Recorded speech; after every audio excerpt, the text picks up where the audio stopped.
Ja, jetzt. So. Naja, Bin ich was gehört? Does it sound? Yeah. This is one of the most important diagrams in architecture. We have three.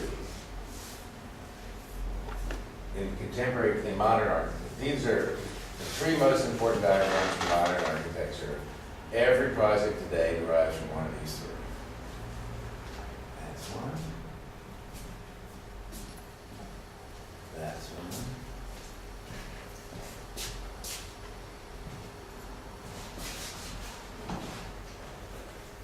It's supposed to be a ground.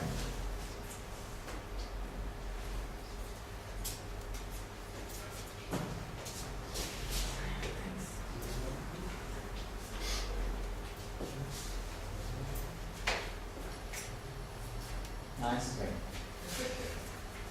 Your pulse. Yeah, it's famous. To me, to actually accomplish three drawings with some ridiculously bad thing, I got nervous about it. The third one is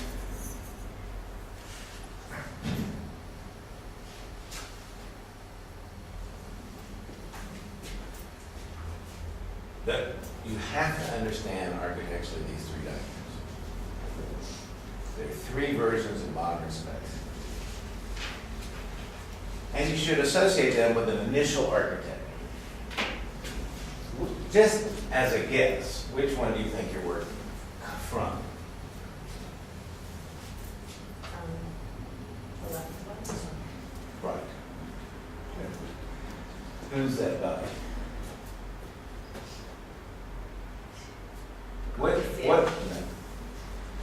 You should recognize the diagram. We're not interested in the architecture, we're interested in the diagram.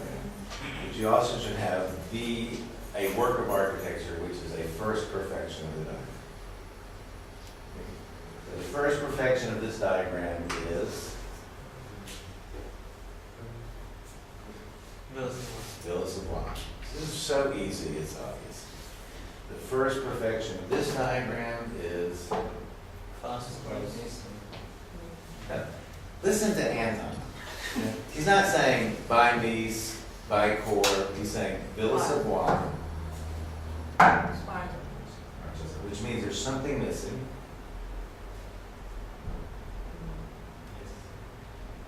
Oh yeah, you sure? Fossil. Well, I mean, the step up from the transition from the ground to the space is crucial in this diagram. It's impossible in this diagram. And then, whose is this? This is the father of all of them. Okay, I know you know it. But you didn't name a house. That's right. Well, don't you like the fact that architecture is teachable? You can actually learn something, you can do it, you can study it, you can answer questions on a test, but you gotta know this one. This is the most important one. Him and him learned their ideas from him. This is Frank Lloyd Wright. Okay. And the best way to think of Frank Lloyd Wright is what house do you use as the perfection of this diagram? Falling. So if you understand the modernism of those three houses and why they're not the same, they're debating one another. So just quickly, this was the first one. Even though Farley and Water was built last, this diagram was published by Frank Lloyd Wright in Europe. Mies and Core read the Frank Lloyd Wright books. That's where they got their ideas from modern architecture. So Frank Lloyd Wright, the publication of Frank Lloyd Wright's books in Europe produces it's not Russian constructivism. They go back and then discover Russian constructivism. But the idea here, so you understand the feudal legacy of the ground. Okay. Frank Lloyd Wright's in the United States. This looks like it reinforces the ground. Right? It does. Why? What's his theory? The answer to this question is why no one really thinks that Frank Lloyd Wright is relevant anymore. Theoretically, now he's a great architect. I think he's a great architect. I certainly think the Guggenheim Museum is one of the two great museums, one of the true great works of architecture of the 20th century. The other one is the Nice National Gallery, and those are the two most important accomplishments in architecture of the 20th century. But the supposition about this diagram, somebody has explained to me, like, what is the idea? Like, why is it okay to reinforce the ground? This is the ground, this is the sky, this is the ground coming into the building.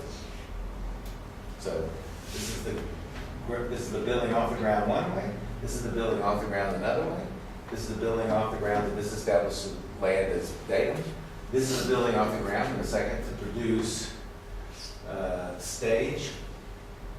So you leave the ground, not because you're going to change the ground. This wants to change the ground. You can only do it conceptually. This is a more pessimistic diagram. But this is the basis of all Toyo and Ren Koolhaas's work, and this is the most active diagram in the late 20th century. Although this is Peter Eisenman, Greg Lynn, they're working on this. Basically, everybody you like is working on this. So, Ren Koolhaas, Zaha is working on this thing. Frank Lloyd Wright was in the United States. His idea was that there was no feudal legacy in the ground in the United States, no European legacy. It was a completely new, fresh version of ground. Remember, it's called the U.S., what's it called? Usonian. Means U.S.-onian architecture. And then what was the one before that? Plain school. What's it called? Prairie school. So he keeps naming his architectural theories out of the fact that there's no intrinsic legacy of feudalism in this ground, and so it's a new virgin opportunity. And so he wants to create an architecture which takes advantage of that. And it turns out that was wrong. Because no matter what, the fact that it wasn't, we moved over there from Europe, we colonized it from Europe, everything was brought, we brought European cultures and values there. And so we could never escape the fact that the land behaved as land. The Jeffersonian grid and all that sort of stuff. So this is the diagram called new authenticity. This is Frank Gehry versus Zumthor. Okay. This was all the new authenticity. This is Stephen Hall. Is anybody trying to find new authenticity? This is the most popular, the most virile diagram, but it's also the saddest. This is what I would call it. This is a far more pessimistic diagram. This is a diagram that really does say architecture revolution. This little bitty thing can produce this kind of effect. That's called a centrifugal diagram. Okay? It essentially means that the effects of the building can disseminate away from the building and produce a broad spectrum of political effect. We gave up on that. I still have faith in it, but because I think of audiences, not constituencies. This diagram is a centrifugal diagram. Centrifugal. It goes like that. There is a great project by Le Corbusier in which he gives up the centrifugal diagram, changes to the centripetal diagram. Does anybody know it's an unbuilt project for Strasbourg called the Palais de Congrès of Strasbourg. Beautiful. I'm not actually going to take this thing. It goes like this. I'm drawing this in the plan.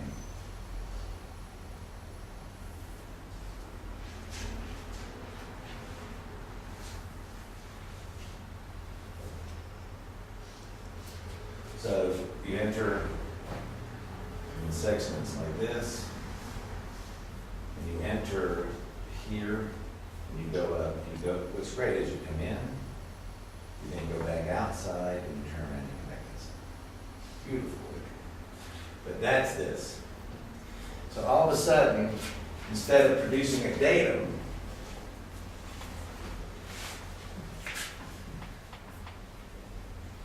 in an equipotential field, most exciting of all ones. This diagram means you leave the impossibility of the ground and its determining effect on you. You get on stage. You're on stage. And once you're on stage, your character is mobile. So it's absolutely essential, and you see it in every Meets project, that you know how you're getting to where you're going. Same thing in every pool house project, whether it's elevators, escalators, staircases. How you get from, how you leave the ground, go into the space, is connected to the mobility of its character. So once I'm on stage, I can be anything I want to be. So this has a different kind of freedom. But as a centrifugal diagram, this is about turning land, or by replacing land with fields. Okay? These are fields. So the issue in this diagram is fields. The issue of this diagram is new authentic grounds. So if you're digging into the ground, so data, fields, new grounds. All right, now what's a field? There have been three kinds of fields that are really important. One is the abstract field, that's this. Basically it means anything that's a stage is working on a kind of liberated field. Then there's the urban field. So the urban field is bringing the city into the building, like Zaha does at the museum in Cincinnati, the urban part. So there's a single surface, and then there's this, the single surface turns into the staircase, then all the galleries become like the shops, and so the field, the urban field comes in here. And then the final one is the metropolitan field. The metropolitan field is the one we're working on now. And that's the one where we realize that the urban field is no longer the source of character mobility, that most of the stuff that goes, look around you. Are you a metropolitan group or are you an urban group? No one here from Germany? You're here from all over the world? You're a metropolitan group. This is a metropolitan school. I'm from America, teaching you from Iran and India in Germany. It should seem utterly surreal to you, but you take it completely. It's wonderful. Are you kidding? It's gloriously wonderful. And it's also pays well. Now, it's just, and look, products from China. Invented in America, perfected by Germany, produced in China. Nothing in this room was built in Germany. This was probably built in Italy. So we live metropolitan lives. And more importantly, you form metropolitan communities of remote exchanges. Your best friends are somewhere else. You don't know who you live next door to, and you don't want to know who you live next door to. So basically, the Seattle Library is the first important metropolitan field project.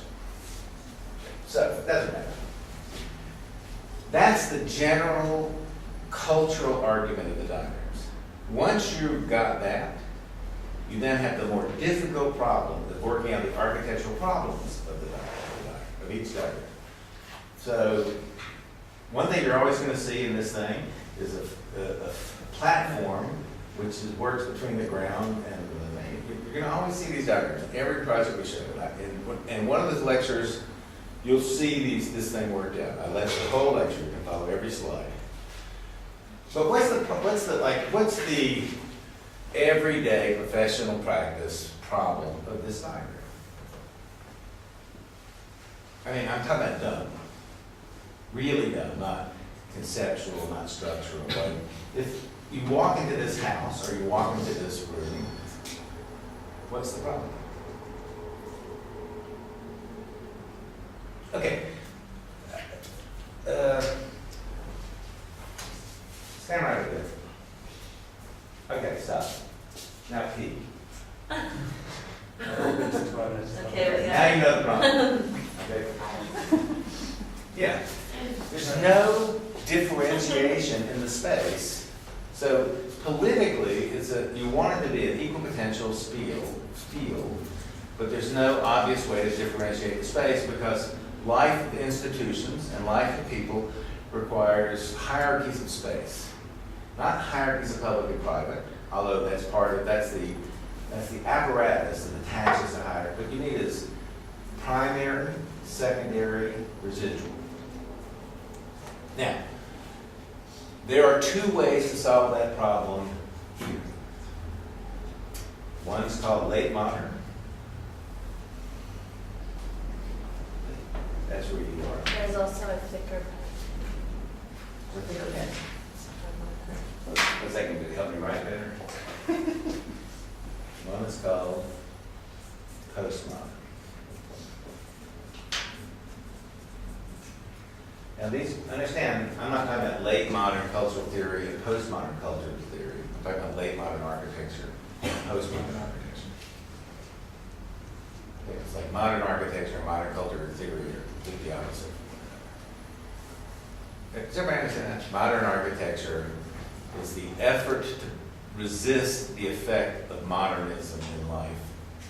So modern architecture is about adding determinate, decisive abilities to answer questions, know who you are and where you are, in a world that was becoming increasingly impossible to do those things. It was a resistance to modernism. All right, now, I'm going to give you a hint about this thing, so we can understand this thing. Bob Stern. Do you know who Robert Stern is? Or think of who is your most loathsome postmodernist? Cold. Is the guy in Berlin? No, sorry. That's okay. Krieger would be one. Yeah, but he works. He did the fastest elevator, tallest building in Berlin with the world's fastest elevator. Cold. Yes. Does housing. He's at the ATI. Anyway, he's a good architect. But imagine he says this: I don't like space, I like rooms. worms. What did you say? Sorry. Thanks, you are a beautiful spirit. The fact that you can seriously say to me, worms, like, God, Jeff is so smart. I don't like space, I like worms. What does that mean?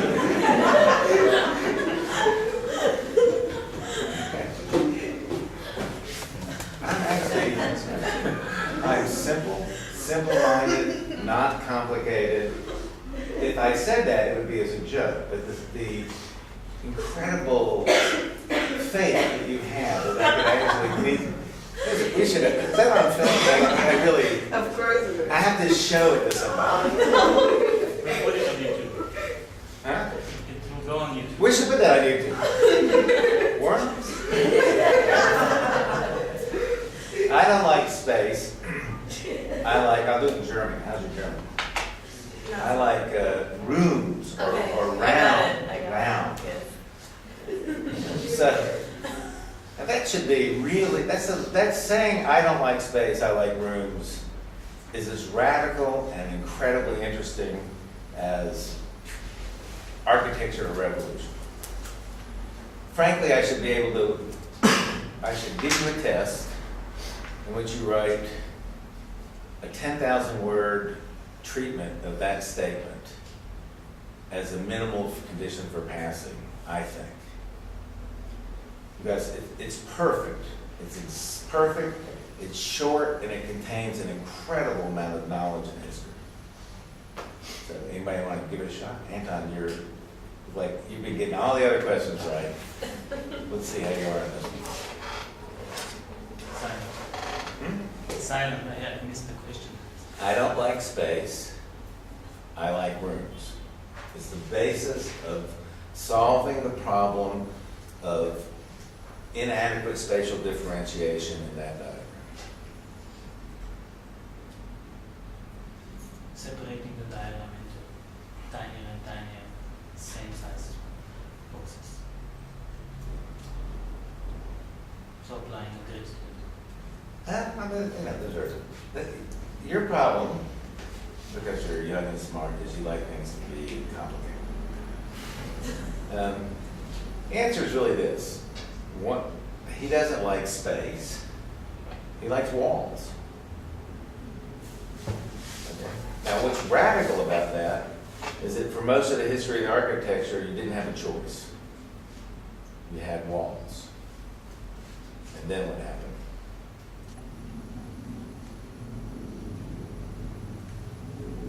Glass. Structural systems produced frame structures, so load-bearing walls weren't a necessary thing to hold up buildings. So until that happens, and if you look at Le Corbusier's roof complet, you'll see space libéré, and then you'll see space imprisoned. And space imprisoned is the space that automatically gets produced by load-bearing walls. So until you have a choice, you can't say, I don't like space, I like rooms. Modernism's idea was, since we don't have to build rooms anymore, we should build space. Postmodern's modernism is, I get to choose.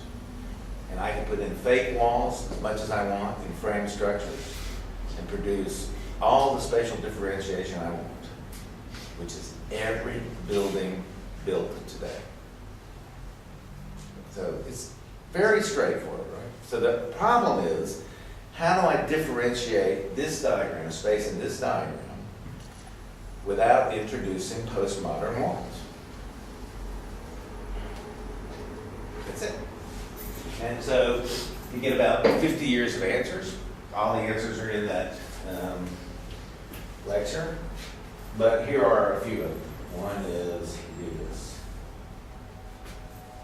Okay. So that gives you from residual space to interstitial space, that gradient introduces a gradient into the space. That has a problem because once you do that, even though these and these are the same member thicknesses, this starts to engage the ground again, and that might be a problem.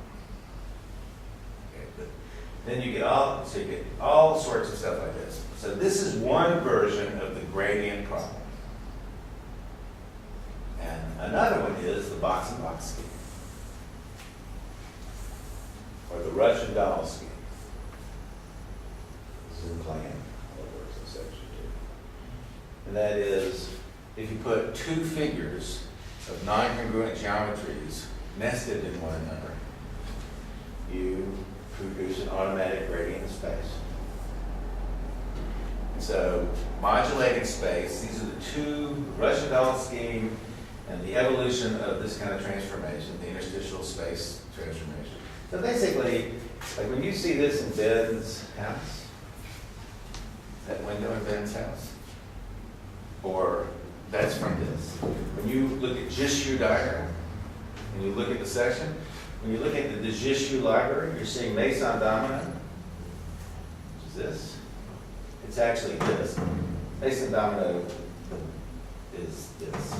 When you turn it and get it off the ground and then start it becomes a conceptual project.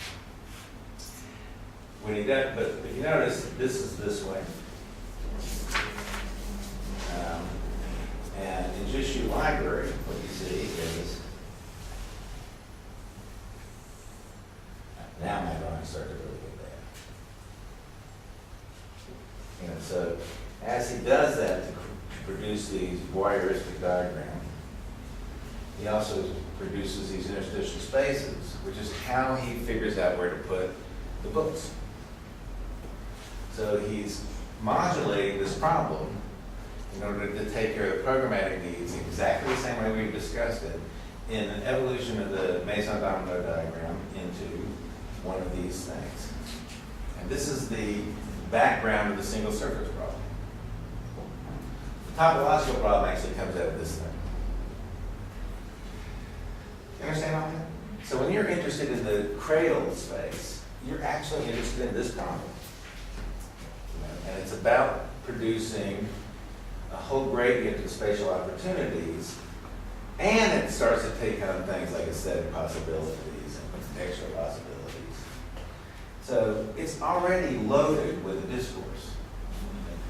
If you fail to know the discourse, then you're going to get caught doing stuff like, I need to add shit. Okay, now, here's something, the most important thing you need to know. Here's the structural system here. Here's the structural system here. And this is the structural system. But basically, because you can go right to the ground. But this is why, for example, when Philip Johnson builds his glass house like that, it's actually a pre-modern house. It's actually a Georgian house with hermetically sealed corners. So the cantilever over the loggia, and there's a piece of glass here. And this is the Farnsworth house now. So if you cantilever up, so when you walk up, you look out, you land on the loggia. So you cannot equate glass and void in Mies. Glass does not equal void. Because when you get up here, there's void. You then turn, walk into here. Then you're on stage. Does anybody, how, you know the Farnsworth house, right? So remember the pointed columns? Can you draw the plan of the Farnsworth house? So you just know about the Farnsworth house. Anybody able to draw a plan of the Farnsworth house?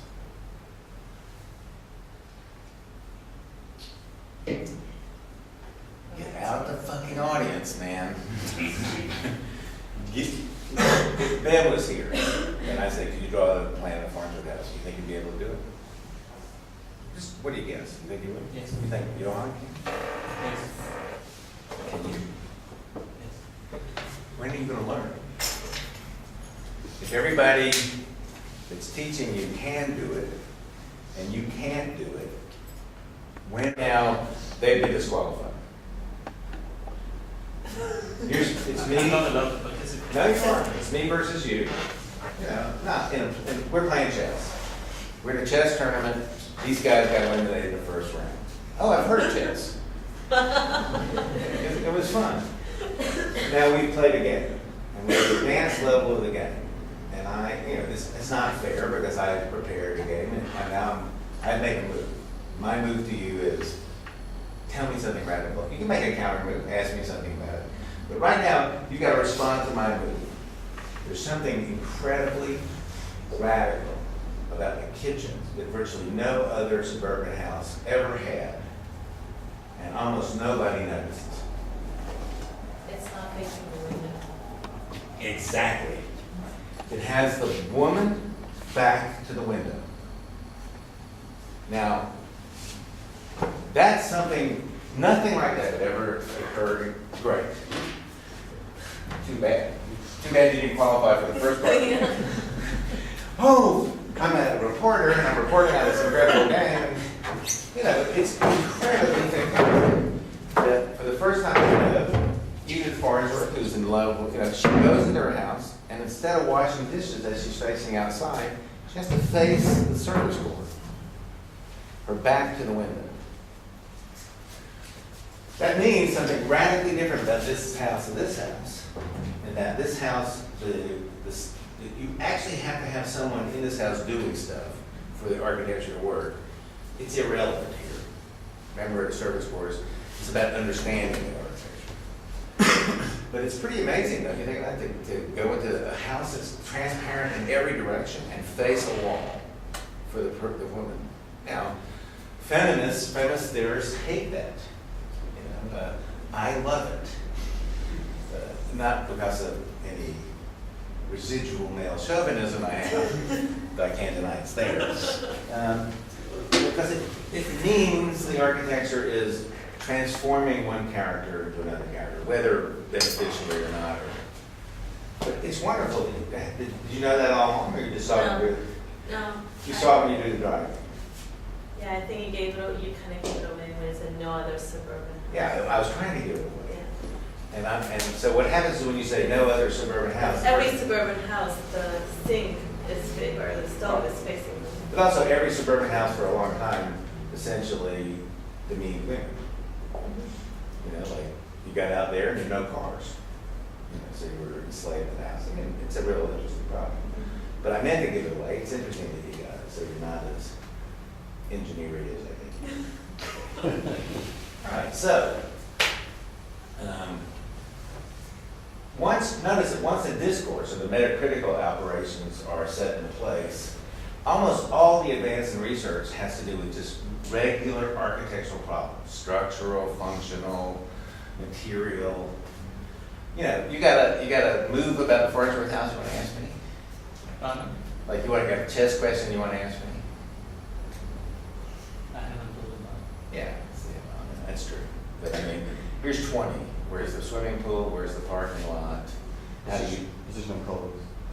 position of columns, the bays of the columns? How about the 6 bays, 8 bays? Why do you turn in? What are the door handles? You know, I mean, I have 50 chess questions about they're all wrong. Because I teach it, no big deal.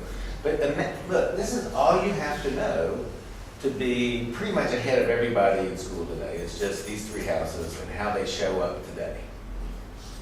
Now, you can learn a little bit more, and you always say, but this is it. These are the diagrams of contemporary discourse if you're not a postmodernist. And they continue to be. And they're going to drift. Like I think if I were you, and every one of you has to build a disciplinary history. Who is she? Our classmate. Are you in the class? Yes. But you sat here the whole time. You didn't go eat lunch or stuff? And no, that's my job to film. Okay. But did you film an empty class? Like, No, not all the time. no, but when I came in, you were here. You didn't. Yeah, I was finalized the days. Okay. I thought you were like some state police person. Yeah, but when she looked so official, I never called on her. Now I got her. When she comes back, is it? That's not Maria, is it? No, That's not the other Maria. no, that's Alexander. Where's the other Maria? She's sick. She's sick. Oh, I had I thought of a completely different Broadway song. Oh, you did? I was gonna do a Broadway song. How do you solve a problem like Maria? You know that song? How do you Yes. solve a problem like Maria? So I thought, I can't just torture one Maria, I have to torture every Maria, so there's a sense of equality. All right. I just, I can't get the connection between the cradle and the house. When you put the cradle, you're doing this. You're trying to produce 2 incongruent geometries in relationship to one another without introducing walls.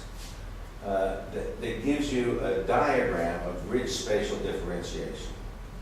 So, to be honest with you, I like this cradle, just for myself.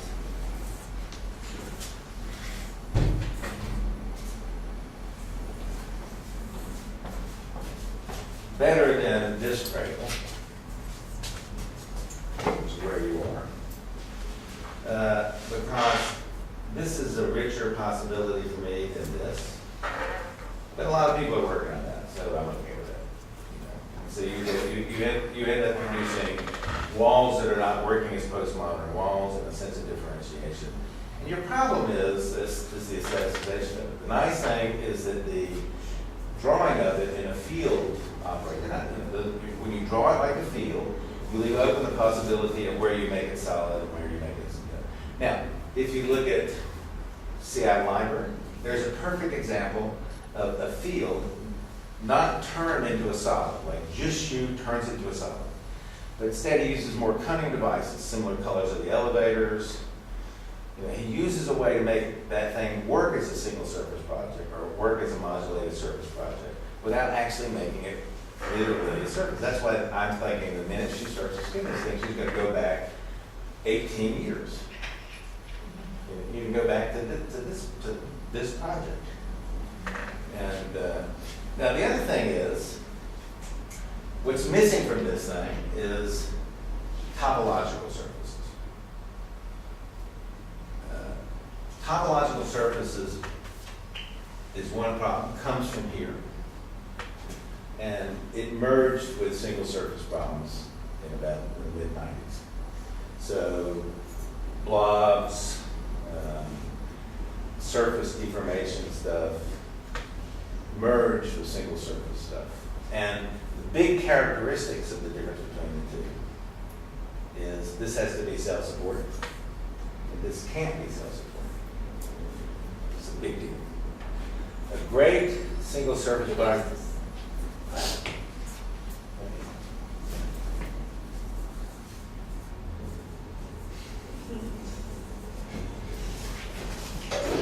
I want this to put the painting show. Okay.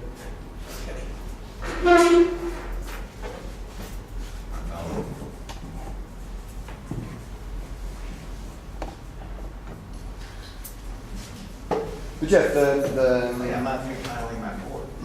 the message, how to figure out how to build a model, But yeah, go ahead. I'm listening. it's actually a, Man, you don't like it. no, it's just absolutely super essential, and it's a super essential call that I think, I think should be emphasized. But I'm also thinking, it's also worth mentioning, in the early 90s, you were basically working on the graphic problem. Yeah, I worked on every project I worked on turns out to be a dead end. I don't think they were at all. I think it's a continued history. I think you gave it up. I think that other people had worked on it and I know, actually I got get it. bored. But the issue was, and this is a little anecdote then from your graduate design studio, we were basically challenged to figure out how to build it. Yeah, that's right. That was the only thing, that was the only thing that you were, in the end, what you walked around and called for. Listen, the idea is simple. Composers don't learn about music or instruments. They learn how to think in notation. So what we decided to do is concentrate on advanced notation and see if we could translate that back into building. And the basic premise for the thesis was that all major inventions in architecture were basically done in the graphic medium. In graphic medium. That's why Villa Rotunda was where we think I started. Okay. Would you please show this to Daniel? Of course. We'll mail it to him. No, I mean these two boards. Daniel, not Liebeskin, Daniel Bernbach. This is an homage to Rauschenberg's Tactum 1 and 2, the two most important paintings of the 20th century. The absolute two most important paintings of the 20th century. Now, here's the big deal. This cannot be self-supporting. And so a great single surface problem, this is a single surface problem. So what that is this turned into this.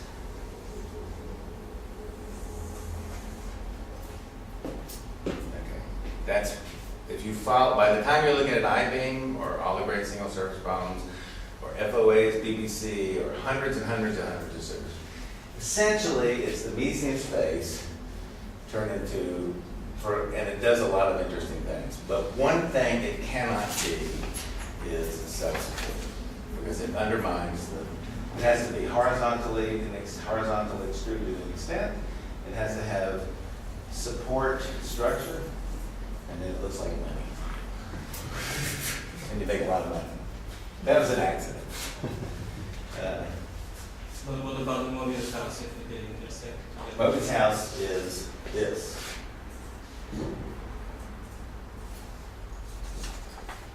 Mobius house has to be self-supported. All the topological work had to be so. MVRDV's work, even Toyo Ito's, maybe the opera house we were talking about. I never remember. I can't draw this shit. Sort of like that, right? Has to be self-supported. So the principle of a topological architecture is a self-supporting skin or self-supporting scheme. Because its goal is not these goals. It belongs to this. It's a conceptual project. When they intersected, things got really complicated. One project by one architect would be one project by the same architect would be the other. There'd be hybridization. It got mixed. Yeah, it became really interesting. It's really interesting now. So mosely Ben's work is topological. All of Ben's great project is topological. Like for the Mercedes building, is it topological or single surface? That's the building I teach as the most interesting hybrid project. That's got ambitions to both. But for me, the reason I'm so excited about single surface buildings, it's old now. It's come to an end. I've been talking about it you'll see, I've been talking about it for 10 years now. We did it when Baran was there. We were trying to figure it out. It has no real effects. it's not self-supporting, it has no structural effects. It requires a prosthetic structure. Go look at it. They all require a prosthetic structure. No one can really walk up, down a floor, up a wall. You know, so it's not a performative surface, and that's pretty good. That